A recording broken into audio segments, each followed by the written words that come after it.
Prabhas box office కా బాద్షా ఈసారి సలార్ సినిమాతో థియేటర్స్ లోకి వచ్చాడు. ప్రశాంత్ నీల్ ప్రభాస్ల కాంబినేషన్ బాక్స్ ఆఫీస్ ని చెల్లాచెదురు చేసేలా ఉంది. రిలీజ్ కు ముందున్న హైప్ కు పాజిటివ్ టాక్ కూడా తోడైంది కాబట్టి సలార్ సినిమా సెన్సేషనల్ ఓపెనింగ్స్ ను రాబట్టడం గ్యారంటీ. ప్రస్తుతం ట్రేడ్ వర్గాల నుంచి వస్తున్న ప్రెడిక్షన్ ప్రకారం సలార్ సినిమా 170 నుంచి 180 కోట్ల ఓపెనింగ్స్ ని రాబట్టేలా ఉంది.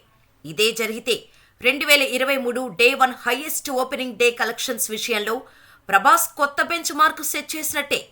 తక్కువలో తక్కువ 150 కోట్ల ఓపెనింగ్స్ ని రాబట్టినా కూడా Salaar cinema 2023 highest opening day grosser అవుతోంది. ప్రస్తుతానికి దళపతి విజయ్ నటించిన లియో 148 కోట్లతో టాప్ ప్లేస్ లో ఉండగా, ప్రభాస్ నటించిన లాస్ట్ మూవీ ఆదిపురుష్ 137 కోట్లతో సెకండ్ ప్లేస్ లో ఉంది. జవాన్ 129 కోట్లు, యానిమల్ 115 కోట్లు, పఠాన్ 104 కోట్లు, టైగర్ 3 94 కోట్లు, జైలర్ 91 కోట్ల కలెక్షన్స్ ని ఓపెనింగ్ డే రోజున రాబట్టాయి. లియో రాకముందు వరకు 2023 highest opening day collections record Adipurush పేరుపైనే ఉంది. ఇప్పుడు లియో టాప్ లో ఉంది కాబట్టి దాన్ని బ్రేక్ చేయాలి అంటే సలార్ సీజ్ ఫైర్ సినిమా 150 కోట్లకు పైగా కలెక్ట్ చేయాలి. 99% ఆక్యుపెన్సీ రేటు మెయింటైన్ చేస్తున్న సలార్ సినిమా 150 కోట్లను కలెక్ట్ చేయటం పెద్ద కష్టంగా కనిపించట్లేదు. హిట్ టాక్ పడింది కాబట్టి ఈవినింగ్ నైట్ షోస్ మరింత ప్యాక్ అవ్వడం గ్యారంటీ.